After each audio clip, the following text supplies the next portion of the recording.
And we understand China's motivations. It wants to be a superpower. It is a compulsive bully. We also understand Pakistan's machinations. It wants to hurt India. It is a perpetual nuisance. But what about Nepal?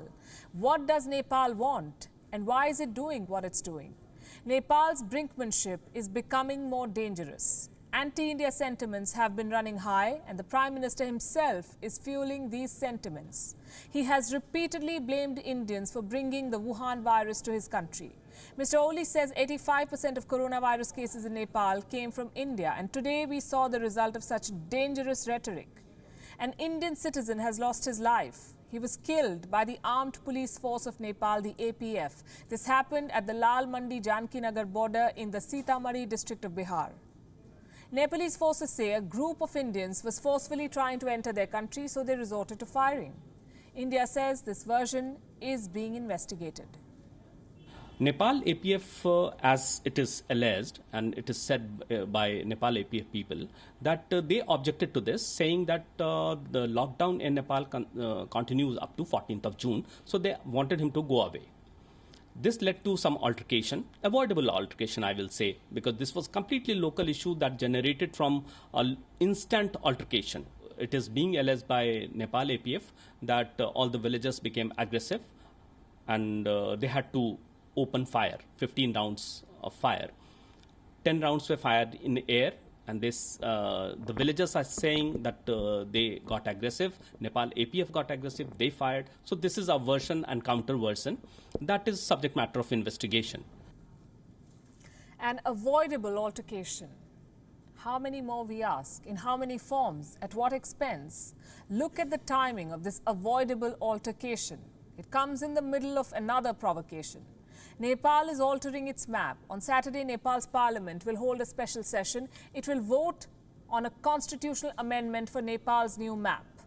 A house meeting has been scheduled. In other words, the Nepal government is busy altering maps in the middle of a pandemic, and the people of Nepal are protesting against their government, against Prime Minister Oli's misplaced priorities. There have been large-scale demonstrations. On Thursday, thousands hit the streets of Kathmandu for a peaceful protest. And this was the second protest in a week. These people are demanding financial transparency. They are demanding better management of the pandemic.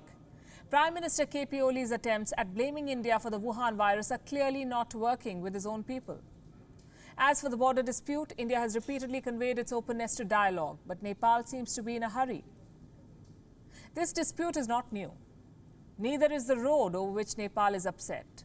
So why has an old border dispute with a friendly neighbor become so politically charged in the middle of a pandemic in Nepal? Let me revisit some questions to break it down. Question number one, did India build a road through Nepalese territory? I'm talking about the Lipu Lake Pass, and the answer is no.